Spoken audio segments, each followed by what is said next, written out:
Hello everyone, Gaara here and welcome to a brand new deck tech video. Today I'm gonna talk about N'zoth Control Paladin. So without further ado, let's get right into it. Here's the deck list. As you guys can see, I've updated this quite a bit from the last time I played Control Paladin. I played Control Paladin on the very first day of the expansion and I tried to figure out all the new stuff.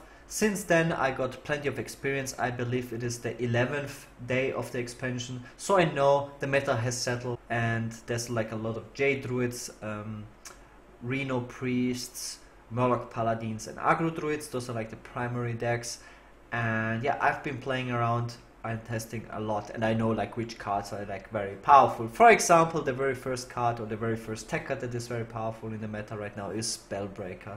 I think I'm gonna run Spellbreaker in most of my control decks just because it is that powerful. The main matchup where Spellbreaker is very powerful in is definitely Paladin, Murloc Paladin. Murloc Paladin has so many cards that are just so strong buffed. A lot of people still play the Scalemancer, and the way how they do it is they go Scalemancer into Spike with Steed, and if you don't run any silence, they might just run away with the victory. Against Silence Priest, Reno Priest, Spellbreaker is also nice just because of the 4 attack, and also against Druid you silence Ayas. There's just so many ways where you can utilize the Spellbreaker. Against Aggro Druid, they have now the taunt minions, the Nerubian Lords, Scourge Lord or whatever. It's like a 1/6 that they buff, keep buffing, and yeah, even like just silencing a fletching. There's just many ways to utilize a Spellbreaker in the meta right now. So Forbidden Healing, I think one is at least standard. It's just you wanna run healing. Many games I notice I just need more healing, and this is like the maximum amount of good healing cards that you can play. I think 2 Forbidden Healings would be too clunky if there's no mages on the ladder, like no freeze mages, no burn mages. And my heal package is Forbidden Healing, Ragnaros, Uther, and that's about it. So very few healing cards, and I think these are like the bare minimum and they're very essential. Double Doomsayer, it's the best anti-aggro card that Paladin can run. Double Equality, Pyromancer again, super standard, also with the double Consecration, just for consistency to take out boards. Equality as a standalone is like that card, so you need to run the combo pieces. And while Pyromancer, yeah, it's just turns out to be good. The Pyromancer is a little bit weak in this deck because I cut the Curator package, so no Hydrologist, so less spells for the Pyromancer, so you primarily use Pyromancer with the Equality. But what I do now is I oftentimes play the Pyromancer on turn 2. It does contest like more stuff. I don't really save it for like Hydrologist combos, and because the deck has also like, you know, Consecration to take out stuff. It really depends on the situation. If I'm facing a Priest, I usually use the Pyromancer on turn 2, or if I face a Jade Druid. Acolyte, I think card draw is very powerful. I'm just started testing this just to draw like all this stuff. I'm still testing other stuff, so this is like my most current version, so I keep doing this. Like in the future, you know, I will show you how I'm improving my deck list over further testing. So this is what I'm having right now, and I think it's pretty nice just to find the silences and all the cards you need in the certain matchups, because I think card draw is very, very powerful in control decks.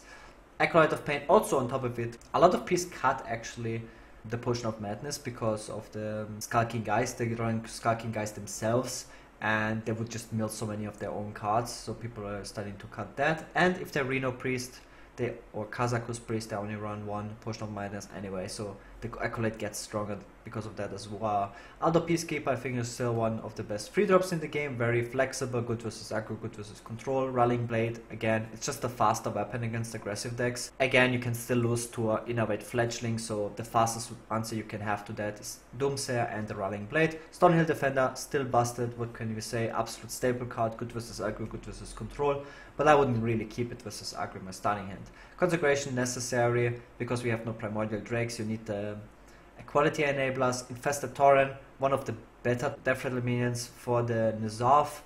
I have actually a very interesting package. I don't really want to play Cairn because it's too slow. Right now I'm playing the Scalemancer, Infested Tauren and Tyrion, and additional Tyrions which I can get from the Stonehill Defenders, plus the N'zoth. I think the Scalemancer is very nice because it is kind of like a board clear prevention. If you play the N'zoth, like your opponent doesn't really want to clear your board because you get the Scalemancers, like the die, and you would get 8/8s, which is kind of cool. So Spellbreaker and Scalemancer. So Scalemancer is a card I'm testing in Control. I've not seen anyone playing this in a Control version. Obviously they work super good with the Spike Root Steed, and this is like what Paladin was really lacking. A 5-drop that works really well in Curve with the Spike Root Steed. That made the Spike Root Steed much weaker in Control Paladin, because Control Paladin loses the board naturally, and Spike Root Steed is very bad if you're behind, obviously, because you can't play it on Curve. But if the Scalemancer, everyone ignores the Scalemancer, then you can play it on Curve, and that's super cool. Just playing the Spike Root Steed is not enough for the Scalemancer, so I include a double Bone Mare, and because I included a double Bone Mare, I decided to cut the Curator just to make room in the deck. So a lot of enablers, and if he dies, we play the N'zoth, so pretty cool. And it's actually super difficult. If the opponent doesn't have silence, it's so hard to deal with the Scalemancer, with the Spike Root Steed or the Bone Mare. Just super strong. Sunkeeper Trim. Also, if the Scalemancer gets silenced, your Tyrion won't get silenced, so that's pretty nice. Bone Mare, nice, powerful card on Curve, and it gives you taunt. So all these powerful cards have taunt or healing effect, as you guys can see on my late game. The Uther, Tyrion, Rag, the Bone Mares, Spike Root Steed, all of them have taunt or healing. A very defensive, super greedy list. And to round things up, the N'zoth. I hope you guys enjoyed. I'm also going to show you some gameplay after I rate the tier. So for now, I would rate this deck tier 2, and it has definitely potential to be higher. I am actually consistently beating Jade Druid for now, and as soon as I beat consistently Reno Priest as well, and I'm very good versus aggressive decks, then I would rate this deck even higher. But for that, I have to collect more sample size. I think this deck has a lot of potential, still requires a lot of testing. Maybe I will end up going for the Cairn in the end. Depends on how much aggro I face, but very powerful deck, and I really like it. It's my favorite archetype in the game, and I'm also gonna show you some gameplay now, and I'm back after that. Uther versus Malfurion. Ooh, nice matchup. Never seen this one before. I hit the Curve. This is good versus, especially versus aggro. Versus Control, it's okay because we have the Stonehill Defender. The Doomsayer is a little bit useless. So against Jade, he kept 2 cards. Could be like Wargrove, we'll see. So against, versus Control, this is worse because the Doomsayer doesn't do anything. So basically, I have a dead card. So it would be better if this was like something slower, like Spike Root Steed, or just even if it's a Tyrion or Bone Mare, whatever, this is definitely more useful than the Doomsayer. Against aggro, Doomsayer would be 100% what I need. Just trying to pick like a greedy card. This is obviously super bad. Second Doomsayer. The first one is already useless. The second one is even more useless. I'm trying to pressure him here. Still need for mana. It's interesting. This trade, I don't know. So he has Primordial Drake, that's my guess. Like, this really looks like a Primordial Drake setup. Because he damaged this, else there's no point in doing that. And I'm actually preventing his Primordial Drake here from being played. I think this is just very heads up. I think the Oni, he rammed to 8 mana and he damaged this. And now I'm just going for the Scalemancer. He can't play the Primordial Drake again, else he would just give me the 8/8. So play it around that perfectly here. Then I can Spike Root Steed it, hope he doesn't have a silence.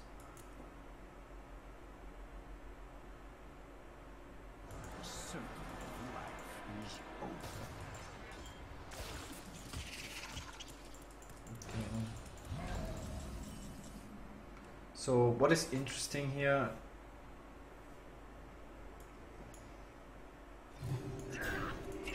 could just go face, but then you could just kill it, which is annoying. The thing is, if he does it, the 8/8 gets protected. And next turn he might not kill it because he gives me the 8/8, right? But I can always draw Consecration, and I can just go for the Grime Street Protector next turn. Here's the shuffle. He's going for it, which is very interesting. Like, so basically I have the 8-8. Maybe he has a way to kill this and then trade. Looks like he has one way to kill it, so that's very strong. Obviously innovate, the best card in the game. Double innovate, just goes for Yokes around apparently. Wow, what a spell to get as a Jade Druid. So insane, insane, insane, insane. So every single spell was insane. Except that maybe.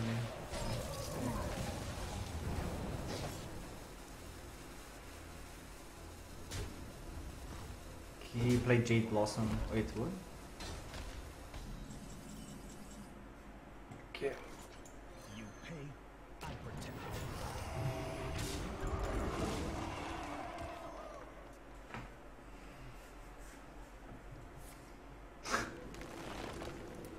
Good for him. I love Hearthstone. So much fun.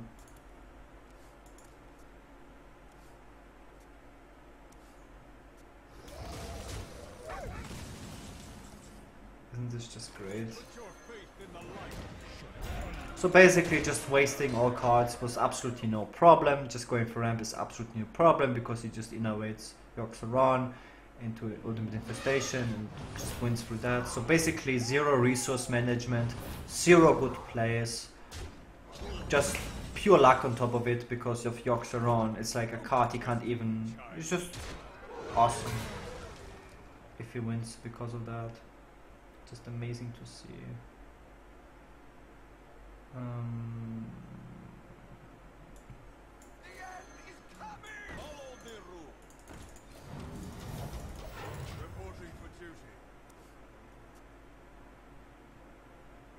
I think this is still worth it. He might just drop a Aya or something interesting. So, you know.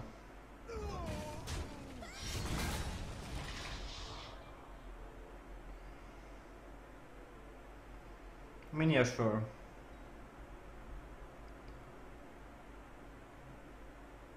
So what I get back right now would be Tyrion and the Scalamancer. And then I can buff the Scalamancer with the Bone Mare.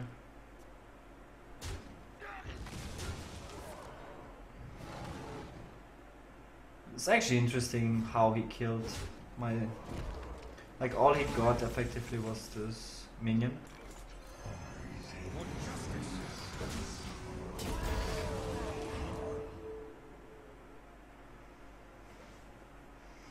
So basically the way how I build this deck is to be very strong against Jade Druid. But without playing Skulking guys.